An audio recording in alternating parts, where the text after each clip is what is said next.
अपनी बात रखने के पहले अमोल कोले सर के सामने, बुसारा सर के सामने एक सर्वे हमारा रखना चाहता हूं। नासिक के इगतपुरी से लेकर तो मुंबई के नवी मुंबई तक लेबर कमिश्नर द्वारा जितने मजदूरों को इन्होंने रजिस्टर्ड किया था,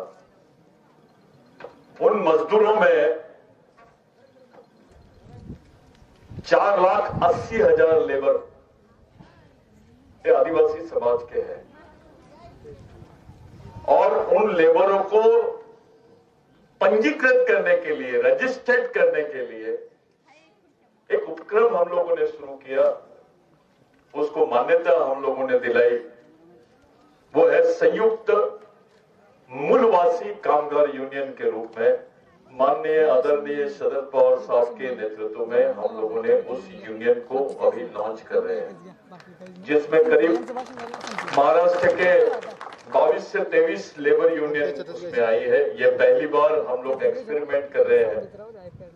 यहाँ पर मौजूद माननीय वासनिक दादा और हमारे लेबर यूनियन के जो जनरल सेक्रेटरी है बड़ाई साहब, मैं आपसे विनती करता हूँ आप थोड़ा खड़े हो जाइए, सामने आइए।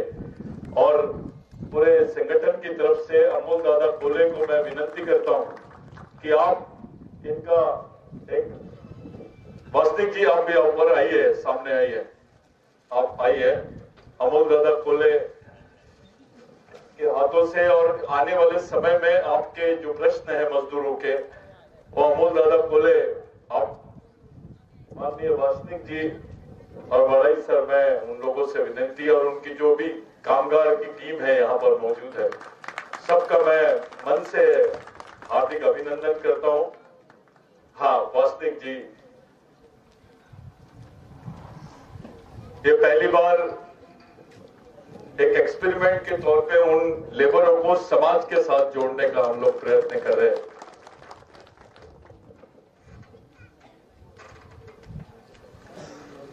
हम लोग एक उपक्रम शुरू कर रहे हैं इस जमीन से। इस जमीन पर 35 दिन तक राघोजी भांगरे इन्होंने अपने लोगों को अंग्रेजों के खिलाफ, पेशवाई के खिलाफ लड़ने का प्रशिक्षण दिया था। ये वही डोंगर है और इसलिए इसको हम लोगों ने चुना ट्रेनिंग सेंटर के लिए। ये बहुत कम लोगों को मालूम है इस डोंगर के बारे में, लेकिन हमने विद एविडेंस ये बात बताई। और इसी डोंगर पर 6 दिन तक के छत्रपति संभाजी महाराज ने अपने सैनिकों को तैयारी की थी इसी डोंगर पर। कदाचित वो प्लेस कहीं और होगा। ये जो भीमा शंकर है, ये भीमा शंकर का इतिहास बहुत अलग इतिहास है।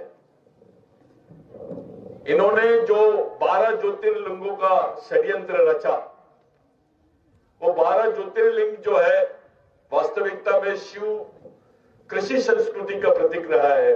इसको धार्मिकता में कन्वर्ट करने का जो महापाप लोगों ने किया है, शिव संस्कृति जो कृषि संस्कृति रही है भारत की, जिसका संबंध मोहनजोदारो हड़प्पा से रहा है, सिंधु संस्कृति से रहा है, उसको धार्मिक संस्कृति में, अकृषिक यानी गैर श्रमिक संस्कृति में कन्वर्ट करने का जो महापाप किया गया है, वो 12 ज्योतिर्लिंग के जितने क्षेत्र है सर, उसमें से 7 क्षेत्रों में हम लोग कामयाब हो गए हैं आदिवासी शिक्षण प्रशिक्षण केंद्र खोलने के लिए। और ये आदिवासी शिक्षण प्रशिक्षण केंद्र जो खुलेगा, ये सांस्कृतिक, भारत के सांस्कृतिक इतिहास को सामने लाने के लिए, उनके सांस्कृतिक संबंधों पर आधारित इस देश के मूलवासियों के लिए हम लोगों ने वो केंद्र को खोला है। समाज के सभी तबकों के लोगों का उसमें हिस्सेदारी निश्चित कर रहे हैं हम चाहते हैं कि मराठा समाज का भी आदमी इस सांस्कृतिक केंद्र का हिस्सा बने, ओबीसी समाज का भी आदमी इस सांस्कृतिक केंद्र का हिस्सा बने, दलित कम्युनिटी का भी आदमी इस सांस्कृतिक क्षेत्र का केंद्र का हिस्सा बने। और ये हमारा 20वां सांस्कृतिक केंद्र यानी ट्रेनिंग सेंटर है, अभी तक के हम लोगों ने भारत में 20 केंद्रों की स्थापना की है। साथियों, मधुकर राव जी पिछड़ हो, हमारे वरिष्ठ निसर्गवासी मधुकर राव पिछड़, मेरा इनसे भी डायलॉग होते रहता था। और वर्तमान में हमारे आदर स्थान बोले या वैचारिक स्थान, जो वैचारिक प्रेरणा के स्रोत है, जिनको हम हमारे मूवमेंट का कमांडर मानते हैं, माननीय शरद पवार साहब, इनका एक बहुत बड़ा योगदान और मार्गदर्शन रहा है इस परिस्थितियों को पूरे देश में पहुंचाने के लिए। मैं उनका वास्तविकता में ये जो उद्घाटन था उनके हस्ते होने वाला था। जब उनकी तबीयत खराब थी तो ये जिम्मा हमने जिरवड़ साहब को दिया। और देखिए, जिरवड़ साहब कहीं और पीछे है और आपकी उपस्थिति में इसका इनॉग्रेशन हम लोगों ने अभी भी वो इनॉग्रेशन आपके लिए रोक के रखा है। तो ये जहां से होना है, जिनको ये चांस मिलता है, उनके माध्यम से ये चीजें हुई है। साथियों, समय बहुत हो गया है। मैं वीडियो क्लिपिंग के द्वारा और उसका स्पीच हम लोग अभी करेंगे एक आधे घंटे के बाद में। मैं आज के उद्घाटन के मौके पे जो पूरे देश भर में अपने को संदेश देना है वो तो हम लोग देंगे, लेकिन मैं पूरे कर्मचारी अधिकारियों का धन्यवाद देना चाहता हूं कि उन्होंने सहयोग दिया। विशेष करके जो एक्टिव लोग हैं, जो एक्टिव कैडर है, मैं जिंदा आदमी को बहुत ज्यादा सम्मान करता हूं। जिंदा आदमी का मतलब वो आदमी जिसको अपनी सामाजिक जवाबदारी का ज्ञान हो। जिंदा आदमी वो होता है, वो कितना भी बड़ा अधिकारी रहे, कितना भी छोटा मजदूर रहे, अगर उसको अपनी सामाजिक जवाबदारी का आभास है, भान है, यानी वो हमारी नजर में जिंदा आदमी है। साथियों, पूरे देश में एआई की बात चल रही है। आर्टिफिशियल इंटेलिजेंस के माध्यम से देश के लोगों को रोजगार देने की बात चल रही है, लेकिन हम अभी एक नया प्रोजेक्ट खड़ा किए, एआई का ही प्रोजेक्ट किए है। आदिवासी इंटेलिजेंस की बात करने की तरफ जा रहे हैं हम लोग, कि जो आदिवासी इंटेलेक्चुअल प्रॉपर्टी राइट्स का क्वेश्चन है, या आदिवासी इंटेलेक्चुअल लाइफ का जो क्वेश्चन है, कि जो हमारे आदिवासियों ने नैसर्गिक तरीके से कैसे जीना, जल जमीन जंगल को कैसे क्यों जिंदा रखना। ये जल जमीन जंगल का इशू केवल आदिवासियों का नहीं है, ये विश्व के तमाम मानव जाति का विषय है। अगर आप जमीन पे जीवन चाहते हैं तो जल जमीन जंगल का संरक्षण आपको करना पड़ेगा। और ये जो आदिवासी इंटेलिजेंस जो इशू हम लोगों ने बना रहे हैं, एक पर्यायी शब्द एआई वर्सेस एआई का जो हम लोगों ने इशू खड़ा करने का कोशिश कर रहे हैं, कि भाई अगर इस देश के लोगों को आर्टिफिशियल इंटेलिजेंस समझाने की बात इस देश के नेता कर रहे हैं, तो आदिवासियों का जो जीवन है, या आदिवासियों का जो इंटेलेक्चुअल प्रॉपर्टी राइट है, या उनका जो इंटेलेक्चुअल वैचारिक धरोहर है, उसको भी समझाना पड़ेगा। बिगर आदिवासी संस्कृति के आप पर्यावरण को नहीं बचा सकते हो। एक तरफ जहां आप बड़े बड़े धर्मों की बात कर रहे हैं, बड़े बड़े धर्मों पे आप बात कर रहे हो, बिगर आदिवासियों के जीवन संभव ही नहीं है। उस संस्कृति के जमीन पर जीवन संभव नहीं है उसके बगैर। ये समझाने की कोशिश हम लोग करने की तरफ जा रहे हैं। साथियों, पूरे विश्व को आदिवासी संस्कृति की जरूरत है। आज ग्लोबल वार्मिंग का समय है। एक छोटा मोटा प्रयास मिशन के माध्यम से हम लोग कर रहे हैं। जिन जिन लोगों ने इस केंद्र के लिए सहयोग किया है और जिन जिन लोगों का कंट्रीब्यूशन रहा है, अप्रत्यक्ष और प्रत्यक्ष रूप से मैं इस मंच से उन तमाम लोगों का धन्यवाद देना चाहता हूं और आप लोगों से विनती करता हूं कि आप लोग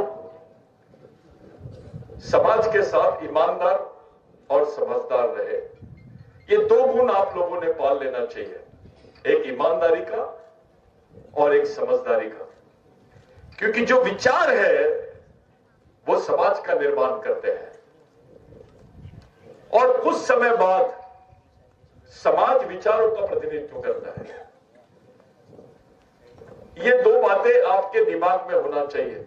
और आदिवासियों को इस एंगल से गरीब बना दिया गया है, विचारों से गरीब बना दिया गया है आदिवासियों को। आदिवासियों में सांस्कृतिक अमीरी है, यानी हम लोग सांस्कृतिक रूप से बहुत ज्यादा रिच है, लेकिन वैचारिक रूप से बहुत ज्यादा गरीब हो गए हैं। और उसी का परिणाम है कि हमारी जो आर्थिक गरीबी है, ये हमारी वैचारिक गरीबी की वजह से है। इस केंद्र का उपयोग केवल नौकरी पाने के लिए नहीं, तो आवश्यक ज्ञान इस जमीन पर जिंदा रहने के लिए जो जो जरूरी है, वो ज्ञान हमारे व्यक्ति को मिले। और केवल आदिवासियों के लिए ये केंद्र स्थापित नहीं हुआ है, ये गलतफहमी दूर कर लो। मेरा एक व्यापक दृष्टिकोण है कि समाज के हर गरीब, किसी भी धर्म संप्रदाय का हो, हर गरीब आदमी को इस केंद्र का फायदा मिलना चाहिए। उस तक पहुंचाने की जवाबदारी बिरसा ब्रिगेड आदिवासी विचार मंच के लोगों ने करना चाहिए। आदिवासी विचारों की पूरे देश को नहीं, दुनिया को जरूरत अगर है, तो यह आदिवासी कार्यकर्ताओं की जवाबदारी बनती है कि समाज के हर तबके के व्यक्ति को इससे जोड़े। इसका हल आरएसएस जैसा नहीं करना चाहिए।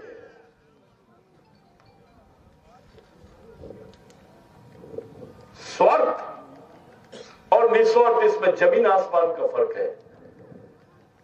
एक छोटे से इतिहास को दबाने के लिए कितने सारे वैचारिक अमेंडमेंट्स आरएसएस के द्वारा इस देश में किए जा रहे हैं। ऐसा नहीं है कि एक विशिष्ट जाति के लोगों में भी आज एक प्रोग्रेसिव सोच रखने वाले लोग पैदा हो गए और वो स्वीकार कर रहे हैं। लेकिन एक जिद पर अड़े लोगों को कि भैया, जैसे एक बच्चे की जीत होती है, वैसे पढ़े लिखे अच्छे लोगों की भी जीत हो रही है। और उसके आड़ में इस देश के इतिहास के साथ खिलवाड़ हो रहा है, इस देश के प्राचीन इतिहास के साथ खिलवाड़ हो रहा है। साथियों, ये जब जैसे जैसे इसकी गति तेज हो रही है, इसका सीधा असर आदिवासी जीवन, आदिवासी इतिहास और आदिवासी समाज पे पड़ रहा है। इसका सबसे बड़ा टारगेट आदिवासी को झेलना पड़ रहा है। और इसलिए एक तरफ आदिवासी संस्कृति और यानी श्रमिक संस्कृति, और दूसरी तरफ गैर श्रमिक संस्कृति का जो संघर्ष इस देश में दिखाई दे रहा है, उसमें हमको सोचना पड़ेगा कि इस देश का पढ़ा लिखा दलित कहां पर खड़ा है, इस देश का पढ़ा लिखा ओबीसी किसके साथ खड़ा है, इस देश का पढ़ा लिखा मराठा किसके साथ में खड़ा है, इस देश का पढ़ा लिखा माइनॉरिटी क्लास किसके साथ में खड़ा है, ये तय करना पड़ेगा। आज के दिन हम लोग जो मुख्य प्रोग्राम था हमारा उद्घाटन का, वो हम लोग ने करना चाहिए। एक डेढ़ घंटे के बाद में या 1 घंटे के बाद में हम लोग वीडियो कॉन्फ्रेंसिंग के साथ में एक स्पीच के माध्यम से हम लोग संदेश देंगे। हमारे बीच में जितने गेस्ट लोग हैं, ये बहुत इंपॉर्टेंट लोग हैं, इनका वैल्यूएबल टाइम हम लोगों ने खराब नहीं करना चाहिए। कर्मचारी अधिकारियों से विनती है मेरी कि हम सब लोग मिलकर साथ में चलकर उस प्रोजेक्ट को, जिसके हम लोग काफी देर से उसका इंतजार, मेन उद्घाटन 16 का जो हम लोग इंतजार कर रहे थे, माननीय अमिल कोड़े साहब, आप शरद पवार साहब के यानी अवज में यहां पर आए, सब्स्टिट्यूट है आप समझ लीजिए। इसलिए मैं आपको बड़ी जवाबदारी दे रहा हूं इस कार्य क्षेत्र की, इस ट्रेनिंग सेंटर की। भूसारा सर थे तो हमको बहुत अच्छा लगा, भूसारा सर को सामने करके हमने ये काम निकम साहब और इन लोगों को सामने करके किया। वास्तविकता में जो डिजर्व करते हैं इस देश का सबसे अच्छा पार्लियामेंटेरियन, संसद पटु जिसको बोलेंगे आप लोग, वो इस ट्रेनिंग सेंटर का इनॉग्रेशन कर रहा है। ये मैसेज पूरे देश में जाना चाहिए। मैं, क्योंकि जिसको संभाजी महाराज का वारसा है, मैं शिवाजी महाराज की विचारधारा पे बात नहीं करता, कुछ भी कमेंट्स नहीं करता, लेकिन मैं डेडिकेटेड तरीके से संभाजी महाराज पर बहुत ज्यादा कॉन्सेंट्रेट कर रहा हूं। मेरा रिसर्च है, बहुत जल्दी आपको उस पर इसी जमीन से उसको हम लोग इनॉग्रेशन करेंगे। इसी जमीन से हम लोग संभाजी महाराज की जो विचारधारा है उसको दुनिया तक पहुंचाने का काम करेंगे। राघोजी बांगरे की विचारधारा, राय ठाकर, येना केंगरे, बिरसा मुंडा, भगवान टंटे भील और जितने क्रांतिकारी हमारे लोग हैं, और यहां तक कि डॉक्टर बाबा साहब अम्बेडकर और महात्मा फुले के विचारों का जो मेजर संशोधन है इसी जमीन से होगा, ऐसा मैं आप लोगों को आश्वासन देता हूं। और ये प्रतिज्ञा करते हैं हम, आप लोग सब लोग मिलके कॉलेज जी के नेतृत्व में, बुसारा दादा के नेतृत्व में हम लोग सब लोग जाएंगे और उसका इनॉग्रेशन करेंगे, ऐसी मैं विनंती करता हूं। और जो स्पीच है हम लोग वो वीडियो कॉन्फ्रेंसिंग के माध्यम से करेंगे। मैं यही रुकता हूं क्योंकि बहुत समय हो गया है, हम लेट हो गए हैं, काफी लोग भूखे हैं। मैं अमल दादा फुले से विनंती करता हूं कि पूरे कैडेट्स के साथ में आप लोग अमल दादा फुले को वहां तक ले जाएंगे।